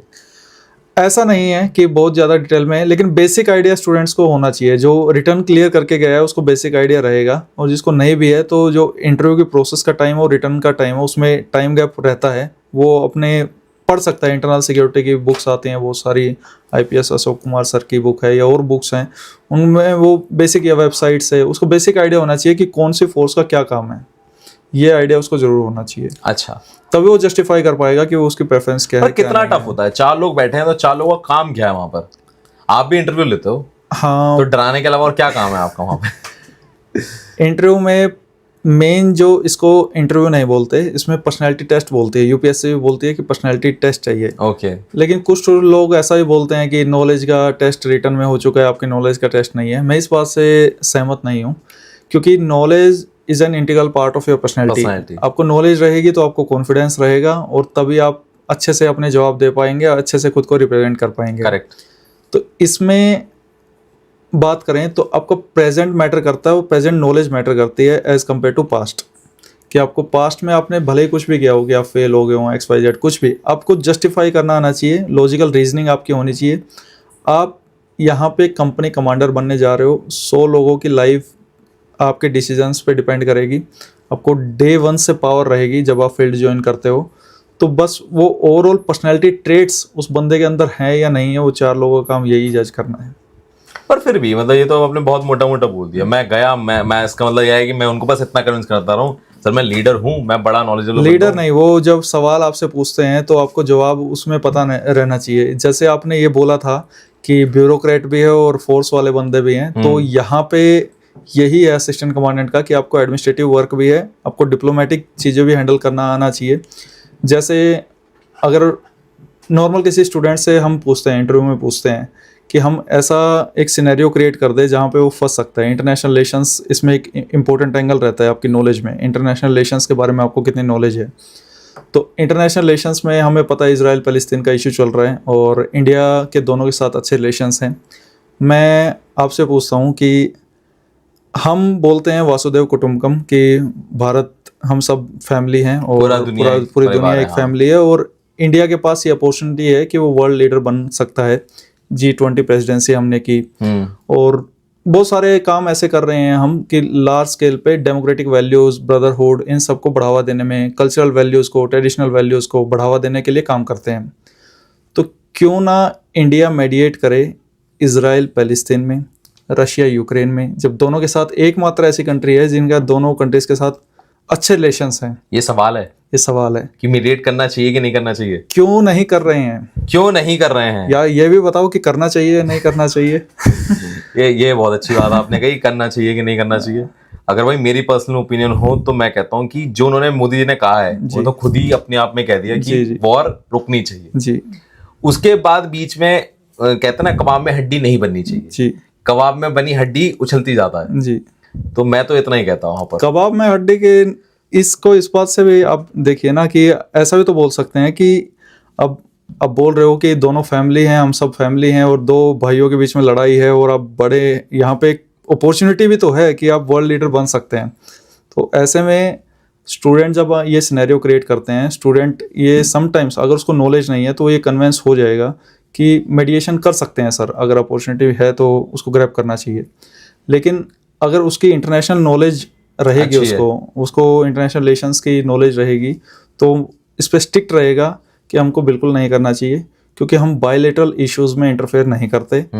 आज हम उनके यहाँ इंटरफेयर कर रहे हैं तो कल को इंडिया पाकिस्तान के इश्यूज में भी इंटरफेरेंस लेना पड़ेगा। बिल्कुल। और जब भी कभी थर्ड कंट्री बीच में आती है, इंटरफेयर करते हैं, उसमें कंट्री का नुकसान रहेगा, मतलब उसका कुछ कॉम्प्रोमाइज, दोनों पार्टीज को कॉम्प्रोमाइज करना पड़ेगा। हाँ, पर मैं तीसरी पार्टी का फायदा, जैसे यूएसए इंडिया और पाकिस्तान का हमेशा लेता था, वो तो उनका फायदा तो रहेगा, लेकिन उसको अगर लॉन्ग टर्म में देखेंगे तो वो बात, अगर आप चाहते हो कि हिपोक्रेसी की नजरिए से लोग ना देखें आपको, तो फिर आप मना नहीं कर सकते कि कल को यूएसए बोलेगा कि इंडिया पाकिस्तान के इशू को भी ठीक है रिजोल्व कर लेते हैं ऑन टेबल, हम बैठ रहे हैं साथ में, तो वो नहीं कर सकते ना आगे, क्योंकि अगर हम ऐसे थर्ड पर्सन को लेके आएंगे तो हमें एरिया कॉम्प्रोमाइज करना पड़ेगा, जो कि नेशनल सोवरेनिटी के, इंटीग्रिटी के, इन सब चीज़ों के अगेंस्ट है। तो इसलिए हम इसमें इंटरफेयर नहीं करते। हाँ, वर्ल्ड पीस में हमारा फ़ायदा है, तो इसलिए हम ऑन टेबल ये बोलते रहते हैं कि शांति बनी रहनी चाहिए। और इंटरनेशनल रिलेशंस में इमेज मैटर नहीं करती, इंटरनेशनल रिलेशंस में सबसे ऊपर है वो है नेशनल इंटरेस्ट। तो जो ये कोर है नेशनल इंटरेस्ट, ये किसी को तो बस इतना सुनने से पता लग जाता है कि नेशनल इंटरेस्ट को सर्वोपरि रखना है, हाँ, और किसी को ये 50 किताबें पढ़ने के बाद भी नहीं नहीं पता समझ में लगा। आता कि नेशनल इंटरेस्ट रखना।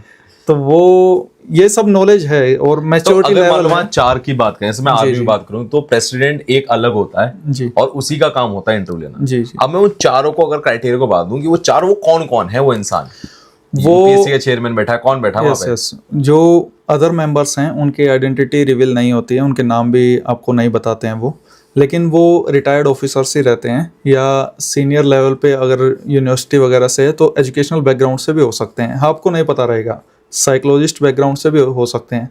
आपको ये सब कोई नहीं बताया जाएगा, आपको बस बताया जाएगा कि ये बोर्ड है और उसमें बस चेयरपर्सन का नाम आप जानेंगे, अच्छा, क्योंकि उनका वो तो नेम प्लेट ही बाहर लिखी रहेगी कि आप Okay. इनके कैबिन में अंदर जा रहे हैं।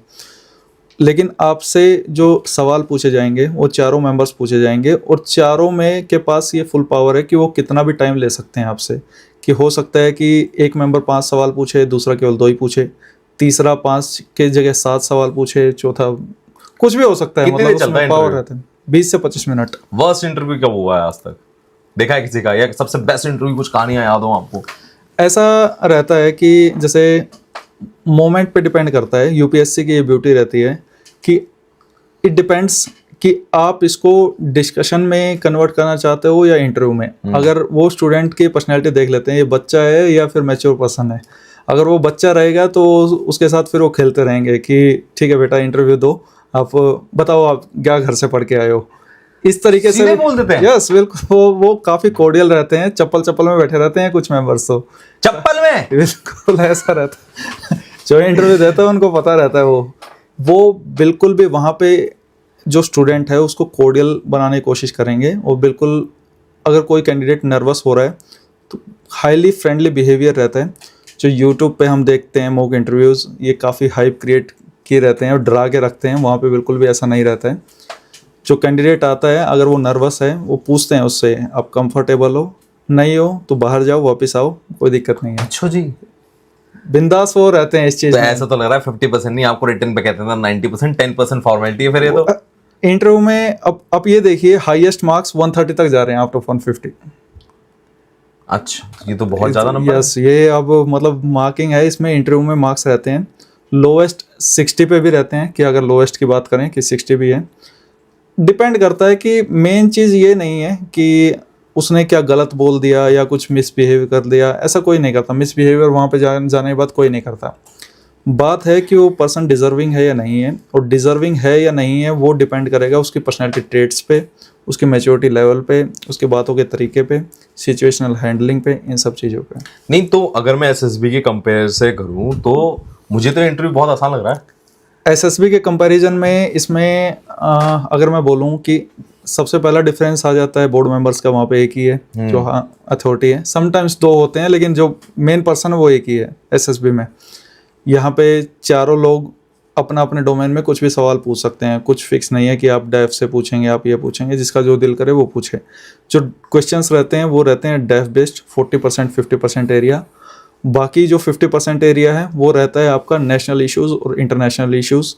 थर्ड जो उसके बाद क्राइटेरिया आती है सिक्योरिटी। फोर्थ क्राइटेरिया आता है पर्सनैलिटी बेस्ड क्वेश्चन। जो आपने पहला जो बताया था वो समझ नहीं आया, जो आपने डेफ बेस बोला था वो क्या है? डिटेल्ड एप्लीकेशन फॉर्म में वो आपसे आपकी डिटेल्स भरवाते हैं कि आप का नाम क्या है, आप कहाँ से हैं, किस स्टेट से हैं, किस डिस्ट्रिक्ट से हैं, किस गांव से हैं, आपने एजुकेशन कहाँ से की है, आपकी अपने लाइफ में क्या क्या अचीवमेंट की है, क्या प्राइज़ हैं, क्या हॉबी है, आपकी प्रेफरेंस क्या है, 5 फोर्सेस में आप किसे टॉप प्रायोरिटी पे रखना चाहेंगे। तो ये सब बेसिक इन्फॉर्मेशन रहती है डेफ में।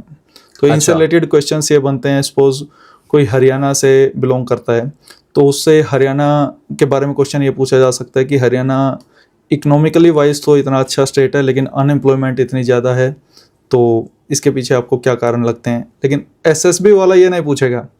एसएसबी वाले को हरियाणा से मतलब नहीं है, एसएसबी वाले को लड़के में इंटरेस्ट है।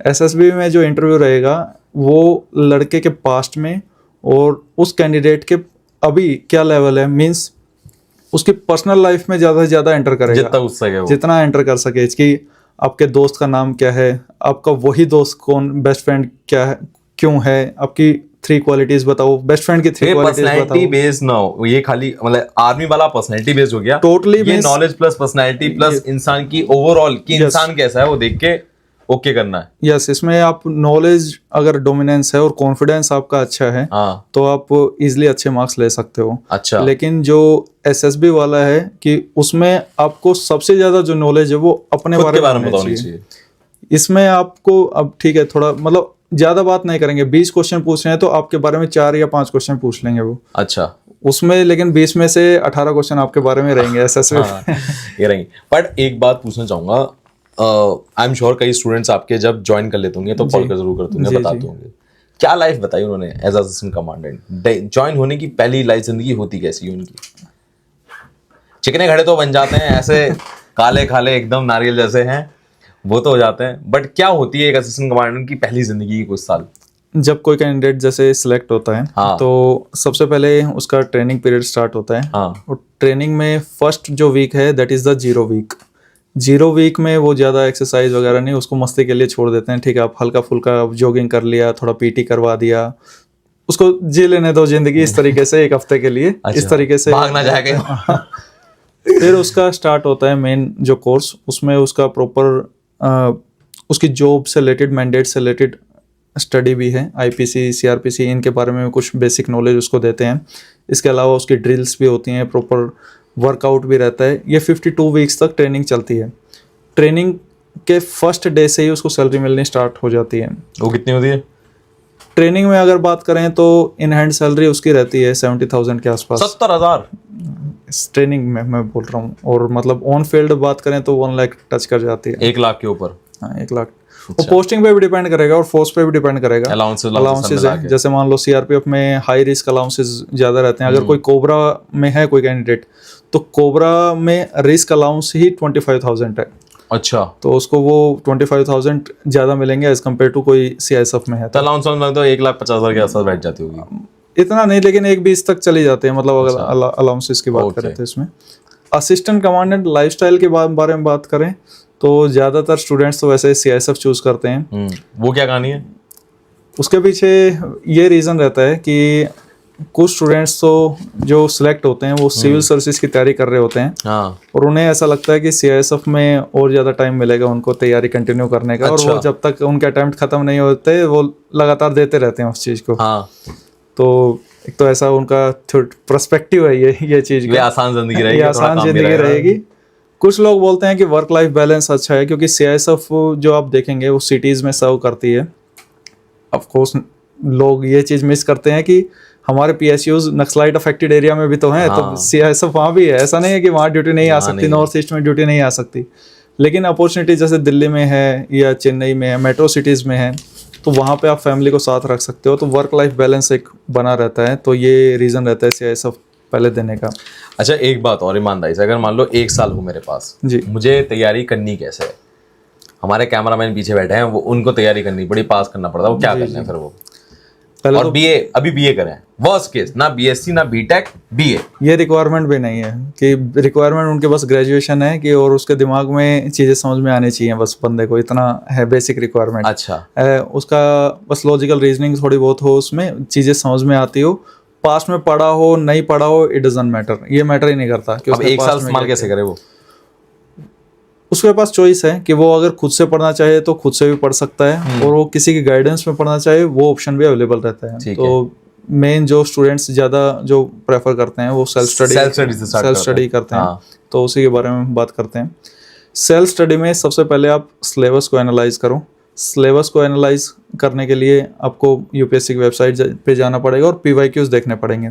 वहाँ से सिलेबस में मैंने आपको बता ही दिया कि पेपर 1 में पॉलिटी, हिस्ट्री, मुझे ना जो आपने बताया कि सब है, पर मुझे ना ये नहीं समझ में आया कि कितना पढ़ना है। क्या मुझे सारा सिलेबस, जैसे फॉर एग्जांपल मैं सीडीएस की तैयारी कराता हूँ जी तो ज्योग्राफी पढ़ाता हूँ तो मैं क्लास 11 की पढ़ाता हूँ, जी पार्ट 1 पार्ट 2। जी पॉलिटी की बात करूँ तो लक्ष्मीकांत एक प्रेफरेंस हो जाती है, या 11th क्लास की किताब हो जी, जाती है। साइंस 9, 10, 11 तीनों हो जाती है। जी। ठीक है, तो आप ये कहना चाह रहे हो तीनों चारों जो सारे सब्जेक्ट्स हैं उनको डिटेल में पढ़ना है, कॉम्प्रिहेंसिव वे में पढ़ना पड़ेगा। आप कोई भी सब्जेक्ट स्किप नहीं कर सकते और किसी बुक से डर नहीं सकते कि मैं इतनी मोटी बुक कौन पढ़ेगा। अगर आप ऐसे ही थिंकिंग रख रहे हो फिर मतलब आप इस फील्ड के लिए नहीं हो। अच्छा, सीडीएस में मुझे कुछ महानुभाव मिलते हैं, वो कहते हैं सर मैं ना इकोनॉमिक्स नहीं पढ़ रहा, मैं ज्योग्राफी नहीं पढ़ रहा, तो ये ऑप्शन क्या आपके यहाँ है? नहीं, ये सीएपीएफ में ऑप्शन अवेलेबल नहीं रहता है। जो ऐसा करता है अगर उसका गलती से रिटर्न निकल भी गया तो वो मेरिट आउट हो जाएगा। आपसे क्वेश्चन बने ना बने वो सेकेंडरी है, लेकिन आपको कॉम्प्रिहेंसिव वे में कवरेज अपनी तरफ से करनी पड़ेगी। भले ही आप उधर इकोनॉमी में 13 क्वेश्चन आए सपोज, आप कर पाए 3 ही क्वेश्चन, उसमें कोई इशू नहीं है कि आप क्वेश्चन 3 ही कर पाए 13 में से, वो एक्सेप्टेबल है। लेकिन अब वो 13 के 13 क्वेश्चन के आपके बारे में पता ही नहीं है कुछ, क्योंकि अगर आपने वो सब्जेक्ट ही छोड़ दिया तो पेपर 2 में जो इकोनॉमी पे ऐसे लिखना आएगा अब वो भी नहीं वो लिख पाओगे। गड़बड़ी। अच्छा, और बाकी एसेज में जो इकोनॉमिक डायमेंशन एक होता है, मतलब मल्टीपल डायमेंशन होते हैं, हाँ। तो वो आप कवर नहीं कर पाओगे। ये बहुत बड़ी बात है। पेपर 2 में ना 2 पार्ट है, एक ऐसे वाला पार्ट है जो उसमें आपकी प्रॉपर जीके लगती है, एक इंग्लिश वाला पार्ट है वो भी आई थिंक रिटन ही है जिसमें और कॉम्प्रिहेंशन पढ़ रिटन है के सब, वो करना कुछ भी पड़ता है। ऑप्शन नहीं है उसमें, मतलब कि एमसीक्यू बेस्ड नहीं है। आपको ग्रामर का रूल जो फिलिंग द ब्लैंक है वो भरना पड़ेगा, हाथ से लिखना अच्छा, पड़ेगा। एक बात तो मुझे समझ में आई, जो सीडीएस का जीएस का पैटर्न है एग्जैक्टली वो एग्जैक्टली उठा हुआ सीएपीएफ में, मतलब साइंस के करीबन 30 क्वेश्चन वहां पर भी देखने को मिलते हैं और शायद दोनों जगह देखने, मतलब सेम ही है। कुछ हद तक बोल सकते हैं, क्योंकि सीडीएस में कह रहा था कि 120 एमसीक्यूज हैं और वो केवल जीएस से हैं। हाँ। लेकिन इसमें जीएस प्लस मैथ्स रीजनिंग भी है और उसमें 125 एमसीक्यूज हैं, तो इसमें 20 एमसीक्यूज, तो जो उसमें 120 क्वेश्चंस हैं यहाँ पे वो 105 है, क्योंकि 20 मैथ्स के कितने क्वेश्चंस क्वेश्चन हुए? मैथ्स रीजनिंग मिला के 20 क्वेश्चंस हो जाते हैं। अच्छा, तो 100 क्वेश्चन हो गए हाँ, टोटल लगभग 100 से 105 क्वेश्चन जीएस के रहते जीएस के हैं। होते हैं। उसमें पॉलिटी के यही है 10-12। आप सब्जेक्ट वाइज पीवाईक्यू एनालिसिस कर सकते हैं, लेकिन कब कौन सा सब्जेक्ट कितना आ जाए ये प्री डिफाइंड नहीं अच्छा, है। अगर पिछले 5 साल का देखें तो साइंस से कितने करीबन क्वेश्चन आ रहे होंगे? रहते हैं 25 के आसपास। और ज्योग्राफी प्लस इन्वायरमेंट मिला के 25 हो जाता है अगेन अगर इन्वायरमेंट उसमें ऐड कर दें तो। और पॉलिटी ले, पॉलिटी हिस्ट्री पॉलिटी के साथ अगर इंटरनेशनल रिलेशंस हम काउंट करते हैं तो 15 क्वेश्चन के आसपास हो जाते हैं। सिर्फ पॉलिटी की अब बात करें तो 8 से 10 क्वेश्चन होते हैं। लास्ट बचा इकोनॉमी।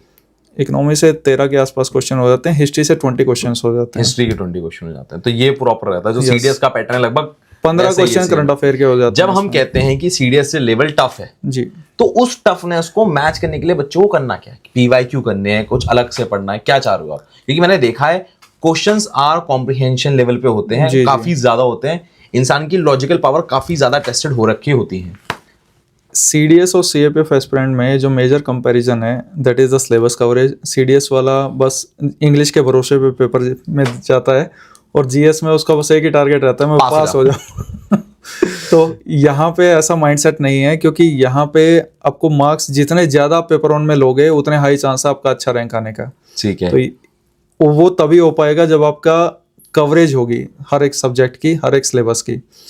दूसरा, सीडीएस का जो एस्पिरेंट है वो टेस्ट सीरीज ज्यादा प्रैक्टिस नहीं करता है, वो बस थोड़ा बहुत वीडियो देख ली और ऐसा समझता है कि फुलफिलमेंट हो गया, हाँ, मैराथन देख के काम हाँ चला बस ले। हो गया। यहाँ पे ऐसा नहीं है। हाँ। यहाँ पे test series is an integral part of the preparation. आपको टेस्ट लगाने पड़ेंगे, आपको पहले सेक्शनल टेस्ट लगाने पड़ेंगे कि सब्जेक्ट को आप सेक्शंस में डिवाइड कर लें, फिर प्रॉपर सब्जेक्ट वाइज टेस्ट लगाने पड़ेंगे और फिर फुल लेंथ टेस्ट लगाने पड़ेंगे, क्योंकि time management is also important. 125 questions करने हैं आपको 120 मिनट्स में, जिसमें मैथ्स रीजनिंग इंक्लूड है। तो क्योंकि मैथ्स में भी समय तो लगता ही है कि उन चीज़ों में, तो टाइम मैनेजमेंट भी इंपॉर्टेंट हो जाता है। तो इन सब चीज़ों के बेसिस पे उसको पीवाईक्यू एनालिसिस भी करनी पड़ेगी, उसको टेस्ट सीरीज भी लगानी पड़ेगी, सिलेबस भी अच्छे से पढ़ना पड़ेगा और रिवीजन भी करनी पड़ेगी। सीडीएस में स्टूडेंट्स केवल वीडियोस पे ज़्यादा डिपेंडेंट रहते हैं। बुक, अगर आप सिर्फ वीडियोस के दम पे सीएपीएफ क्रैक नहीं कर सकते, आपको बुक रीडिंग मैंडेटरी है, बुक आपको करनी पड़ेगी, क्योंकि पेपर 2 आपको रोक लेगा अगर आपको बुक रीडिंग आपने नहीं की है तो। अच्छा, क्योंकि बुक से डायमेंशन माइंड ब्रॉडर होता है, वोकैब आप सीखते हो, क्योंकि वहाँ पे लिखना पड़ेगा, स्पेलिंग भी आपको आनी चाहिए। आप स्पेलिंग ही गलत लिख दे रहे हो तो फिर मतलब नहीं रह गया उसका।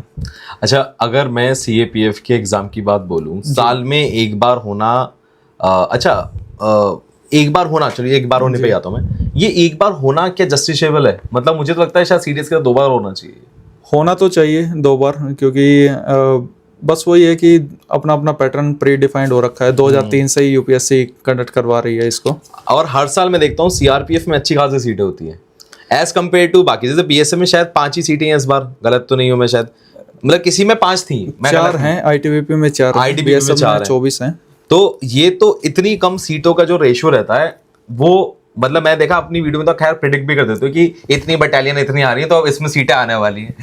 उसका ये रीज़न है कि लास्ट ईयर ITBP में ज़्यादा वैकेंसीज थी, और ये यूपीएससी के हाथ में नहीं है वैकेंसीज का। जो फोर्सेस हैं वो अपनी रिक्वायरमेंट भेजती हैं MHA को, और MHA फर्दर वो ट्रांसफ़र करता है यूपीएससी वगैरह के पास। तो ये तो बटालियंस के डिमांड के अकॉर्डिंग है। जो असिस्टेंट कमांडेंट कोई भी बनता है तो उसके वेरियस वेज होते हैं कि प्रमोशन से कोई इंस्पेक्टर होके फिर वो बना है।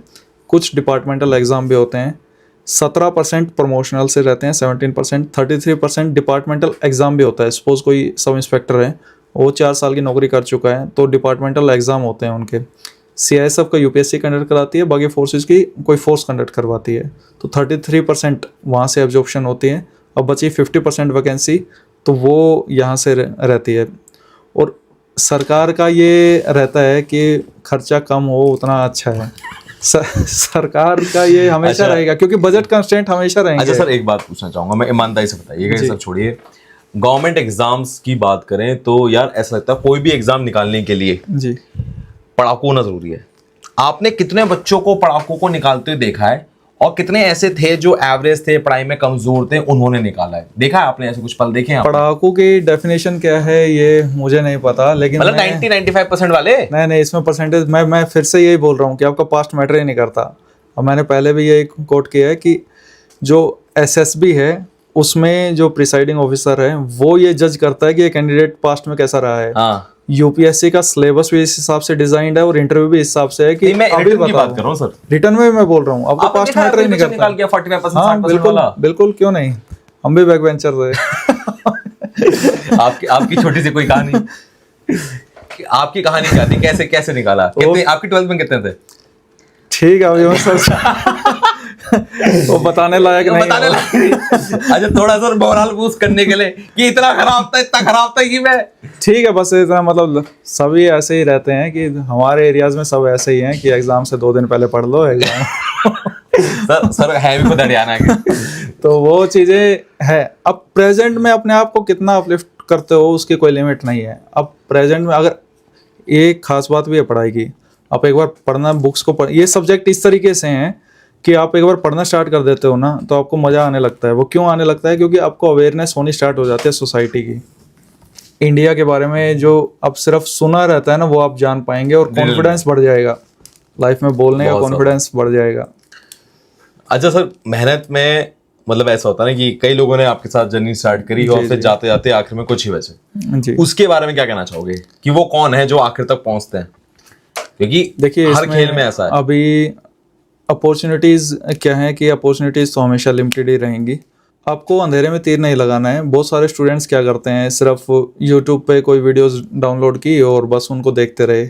इन सिर्फ मैं फिर से बोल रहा हूँ, कुछ भी पढ़ने से एग्ज़ाम नहीं निकलेगा। बात ये नहीं कि बस पढ़ते रहो एग्ज़ाम निकल जाएगा, ऐसा नहीं है। एग्ज़ाम की एक डिमांड है, एग्ज़ाम का एक पैटर्न है। जब तक आप उस पैटर्न को नहीं समझेंगे, जब तक उस डिमांड को फुलफिल नहीं करेंगे, तब तक एग्ज़ाम नहीं निकलेगा। चाहे आप 10 घंटे पढ़ते रहें, चाहे 15 घंटे पढ़ते रहें। जो स्टूडेंट्स 5 घंटे पढ़ते हैं और एग्ज़ाम की डिमांड को फुलफिल कर देते हैं, वो एग्ज़ाम निकाल लेते हैं। और जो स्टूडेंट्स, समटाइम्स ऐसा भी होता है कि कोई कैंडिडेट है, वो डिज़र्विंग कैंडिडेट है और 2-4 नंबर से रह गया, फाइनल में नहीं हो पाया, तो आजकल तो उनके लिए इतनी अपॉर्चुनिटीज़ हैं जस्ट लाइक दैट कि कैबिनेट सेक्रेटेरिएट से रो आप बोल सकते हो, जो हम देखते हैं उनसे अगर आप CAPF में मेरिट आउट हो जाते हैं तो उनकी तरफ से आपको मेल आती है, DFO post deputy field officer. आपको उसका सिर्फ इंटरव्यू देना है, कोई रिटर्न नहीं निकालना, कुछ नहीं निकालना। रो की आपकी लेवल 7 की जॉब है, बहुत अच्छी जॉब है। सैलरी उसमें 95,000 के आसपास रहती है। रॉ जी स्पाई जी, जेम्स बॉन्ड। थोड़ा डिटेल में समझाओ तो इंटरेस्टिंग लग रहा है। क्या है कहानी मतलब इसमें यही है कि आप जो कैबिनेट सेक्रेटेरिएट के अंडर में आता है, ये हाँ। बहुत ज्यादा तो इस बारे में बात नहीं कर सकते, लेकिन ये है नहीं, कि बात ही तो करनी। चलिए ठीक है, जितना बता सके बताइए। हाँ, CAPF में जो कैंडिडेट्स मेरिट आउट हो जाते हैं, हाँ। उनको पर्सनली मेल आती है, DFO के नाम से, डिप्टी फील्ड ऑफिसर की पोस्ट रहती है। उसका इंटरव्यू रहता है। इंटरव्यू में 3 मेंबर्स रहते हैं। CAPF की लाइन पे ही इंटरव्यू होता है, 15 मिनट इंटरव्यू चलता है और जो कैंडिडेट्स उसमें से सिलेक्ट हो जाते हैं उनको फिर से मेल आती है कि आप सिलेक्ट हो गए हैं। पब्लिक डोमेन में नहीं रहते, आपको लिस्ट नहीं मिलेगी, ये सब आप सर्च करने अच्छा। जाओगे गूगल पे ये सब नहीं मिलेगा। तो मेल भी जो इंटरव्यू की कॉल आएगी वो भी आपको मेल पे ही आएगी, वो आपको डोमेन में नहीं मिलेगा कि कौन कौन इंटरव्यू देने गया। और हमें पता रहता है कि स्टूडेंट टच में रहते हैं। हाँ इवन जब वो आपको जो एड्रेस भेजते हैं, जो इंटरव्यू के लिए आपको बुलाते हैं, वो कोई ऑफिस ही रहता है गवर्नमेंट का ही, लेकिन आपको गूगल पे नहीं मिलेगा वो अच्छा जहाँ पे इंटरव्यू होता है। और इंटरव्यू भी आपका उनका ऑनलाइन ही रहता है, मीन्स बैठे ऐसे ही रहेंगे, मतलब स्टूडेंट को तो जाना पड़ेगा वहाँ पे उनके सेंटर पे, स्क्रीन लगी होगी सामने, उस स्क्रीन पे 3 मेंबर्स होंगे और वो मेंबर्स फिर उनसे क्वेश्चन पूछते हैं। अंदर का मामला बता रहा हूँ। तो उस तरीके से वो भी एक अच्छी अपॉर्चुनिटी है मीन्स। raw और की- मतलब उसका रास्ता यही है कि सीएबीएफ में जो मेरिट आउट हो जाते हैं तो वो वहाँ पे एब्जॉर्ब होने ये के मैंने आर्मी chances नहीं हैं। सुना कि आर्मी में ऐसा होता है। मतलब आर्मी में हमारे जब- यहाँ भी कॉन्फ्रेंस आउट तुम 10-12 बार हो ही चुके हैं। नहीं नहीं उनको नहीं वो बुलाते हैं वो पूछते- क्योंकि यूपीएससी में जो आप 4 मेंबर्स में बोल रहे हैं चेयरपर्सन के अलावा, तो उनमें जो रो ऑफिसर भी हो सकते हैं। अच्छा तो क्योंकि वो आईपीएस ही रहते हैं जो हायरार्की में हाँ, टॉप hierarchy लेवल पे में top रहते हैं, level तो वो रिटायर्ड आईपीएस भी बैठे होते हैं, तो वो इस तरीके से भी उनको काउंट करते हैं। ये बड़ी बात है, ये कहानी मजेदार है। अच्छा लगा sir, thank you so much. I think हमने सब कुछ कवर कर लिया सर। जी जी आपने बहुत ज्यादा टाइम दिया, मुझे पता नहीं कितना टाइम हम खा गए, 1 घंटे से ऊपर तो हो ही गया होगा। Thank you so much sir, thank you बहुत मजा आया और आगे मौका मिला सर दोबारा बात श्योर करेंगे श्योर सर। श्योर। जय हिंद गाइस, आई होप आपको भी अच्छा लगा। बहुत डिटेल पॉडकास्ट हमने किया है, इंटरनल सिक्योरिटीज लेके एग्जाम कैसे निकालना है और रॉ कैसे ज्वाइन करनी है, पूरी कहानी आपको मिली है। तो यार अब कमेंट कर दो सर का नाम नवीन सर, दोबारा चाहिए था, दिल्ली से बुलाया ना बड़ी मेहनत से, तो बस दोबारा इंतजार रहेगा आपके कमेंट्स का। चलिए थैंक यू सर। मैं उनको रोज सोचता हूँ, मैं उनको रोज सोचता हूँ, वो है अंतिम पगों के निशान।